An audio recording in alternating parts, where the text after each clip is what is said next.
Buenas tardes a todas y a todos los presentes. Muchas gracias a la Honorable Corte.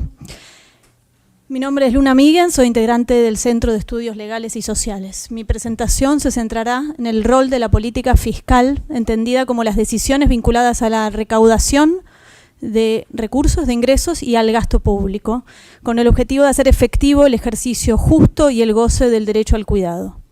En particular, la presentación apunta a contribuir al desarrollo de estándares relativos a las preguntas sobre los recursos presupuestarios suficientes, las políticas públicas que deben implementarse y la infraestructura de cuidados.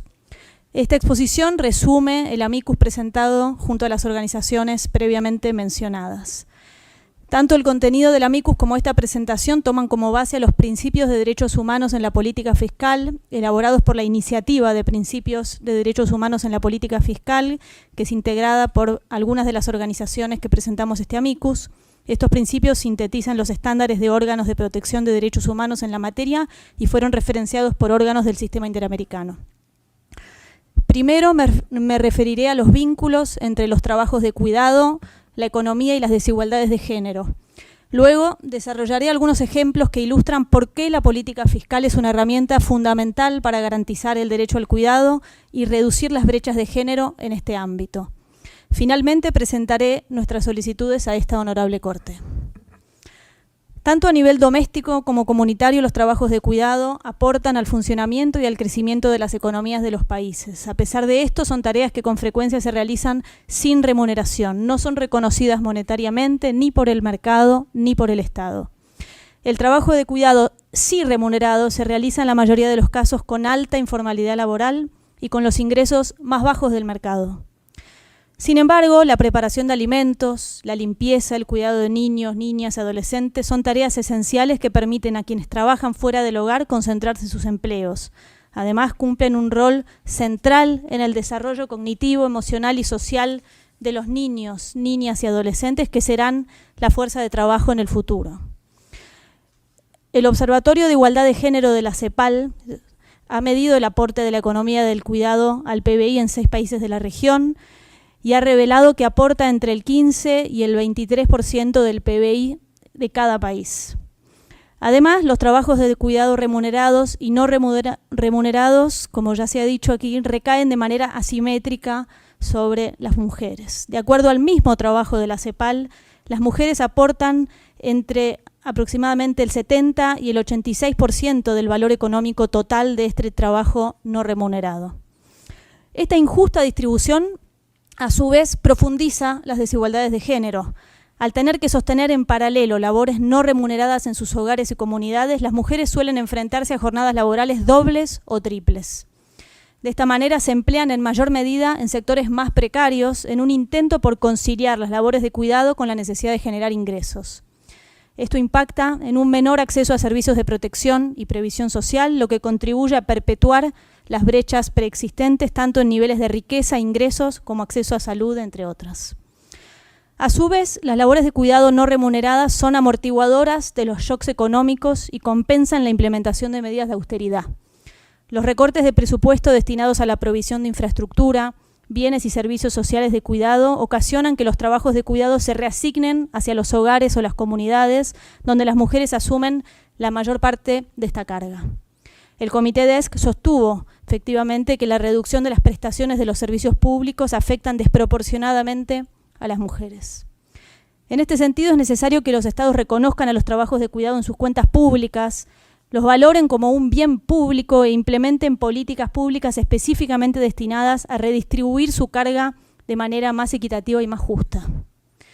Seguidamente presentamos de forma sintética algunos ejemplos concretos de decisiones de política fiscal que contribuyen a garantizar el derecho al cuidado en línea con el respeto a los principios de derechos humanos.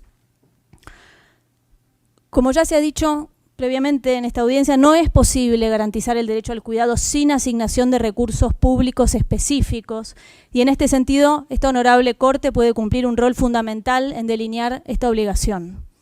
En línea con los principios de igualdad y no discriminación y movilización del máximo de recursos disponibles, es fundamental la elaboración de presupuestos nacionales con perspectiva de derechos humanos y de género que contemple la asignación de fondos para reducir y redistribuir los trabajos de cuidado no remunerados. Tanto para la elaboración del presupuesto y el diseño de las políticas de cuidado es imprescindible adoptar un sistema completo de medición del trabajo de cuidado no remunerado en las cuentas nacionales, basadas en encuestas y metodologías fiables, y examinar la relación del trabajo no remunerado y la incidencia de la pobreza en las mujeres. A su vez, reconociendo el principio de no regresividad, los recursos asignados para políticas de cuidado no pueden ser variable de ajuste de otros objetivos. Es indispensable proteger las asignaciones presupuestarias destinadas a garantizar el derecho al cuidado, incluso en situaciones de crisis económicas, desastres naturales u otras emergencias. Esto fue contemplado en el marco de la 15ª Conferencia Regional sobre la Mujer de América Latina y el Caribe de la CEPAL, donde los estados de la región firmaron el compromiso de Buenos Aires y acordaron evitar recortes presupuestarios que puedan generar un incremento de la sobrecarga de trabajo no remunerado y de cuidados que afectan a las mujeres. Argentina en este momento es un ejemplo claro de la importancia de incluir estándares específicos al respecto. En este momento, el Gobierno Nacional está aplicando un ajuste brutal sobre la economía que impacta en mayor medida sobre las mujeres y niñas, niños y adolescentes. El programa de fortalecimiento de la infraestructura social, del cuidado y sanitaria no ejecutó ningún recurso en lo que va del año, y el programa Registradas, que justamente apunta a reducir la informalidad laboral en el sector de trabajadoras de casas particulares, fue directamente eliminado. En relación a la asignación de recursos, es indispensable que la inversión en infraestructura tenga una mirada de género y contemple recursos para garantizar el bienestar y el ejercicio efectivo de los derechos, no solo de quienes reciben cuidados, sino también de quienes brindan cuidados. La Organización Internacional del Trabajo, por ejemplo, establece que los estados deben invertir en una mejor infraestructura vial o transporte público más eficiente que dé cuenta no solamente de los recorridos productivos hacia los lugares de trabajo, sino los recorridos asociados a las tareas de cuidado. Es relevante también que los estándares refieran a la inversión en el reconocimiento del trabajo realizado por las personas que trabajan, generalmente de forma no remunerada, en comedores y espacios comunitarios, y esto incluye una remuneración adecuada y el reconocimiento de sus derechos laborales. Por otro lado, la política tributaria, es decir, las decisiones asociadas a la recaudación, también cumplen un rol fundamental para garantizar el derecho al cuidado. No solamente como fuente de recursos para financiar estas políticas, sino también como herramienta para compensar las desigualdades de género. Las estructuras tributarias pueden contribuir a profundizar o compensar la desigualdad de género que existe en la distribución de las tareas de cuidado. Es importante que esta honorable Corte tenga en cuenta estos sesgos y establezca obligaciones para el diseño de esquemas tributarios con perspectiva de género que refuercen la capacidad de los tributos de contribuir a una mayor igualdad. Los impuestos al consumo, por ejemplo, como el impuesto al valor agregado, tienen un sesgo de género. Como las mujeres suelen tener ingresos más bajos, destinan una mayor proporción de lo que ganan al consumo gravado por este tributo. Pero además las mujeres tienen un patrón de consumo más orientado a la compra de bienes y servicios asociados a las tareas de cuidado, para favorecer la salud, la educación y la alimentación, entre otros aspectos de la reproducción social. Estos sesgos podrían corregirse a través de exenciones o menores tarifas en los impuestos indirectos, como el impuesto al consumo, aplicado a productos vinculados con las tareas de cuidado. También resulta conveniente concentrar esfuerzos en gravar más fuertemente las superrentas o ganancias extraordinarias, así como el patrimonio, especialmente inmobiliario, y los activos financieros que en muchos países gozan de alícuotas diferenciales, en donde las mujeres se encuentran subrepresentadas. Esto cumple la función de redistribuir recursos desde una perspectiva interseccional y de género, pero también de movilizar el máximo de los recursos disponibles para lograr progresivamente la plena efectividad de los DESCA, tal como establecen los estándares del Derecho Internacional de los Derechos Humanos, al aumentar los recursos disponibles para garantizar el derecho al cuidado. Por último, es indispensable que los estados tengan políticas firmes para combatir la evasión y la elusión fiscal, la corrupción y revisar beneficios tributarios mal diseñados.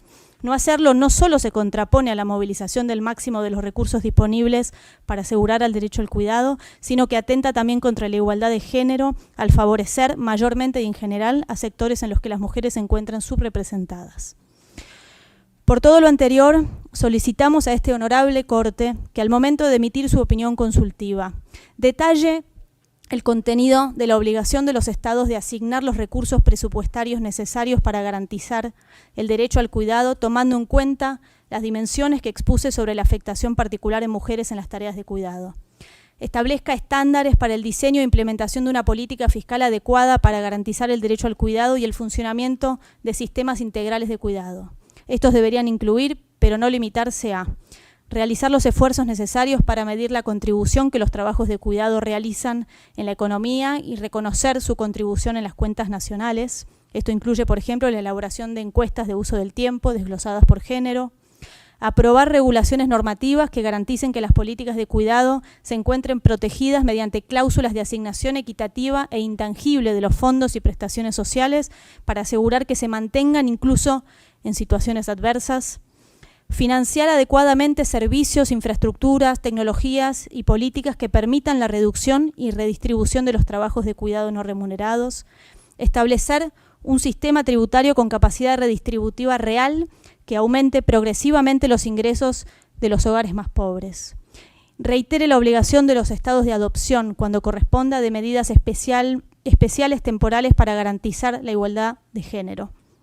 Estas medidas pueden incluir inversiones proporcionalmente mayores para servicios destinados a mujeres. Muchísimas gracias por su atención.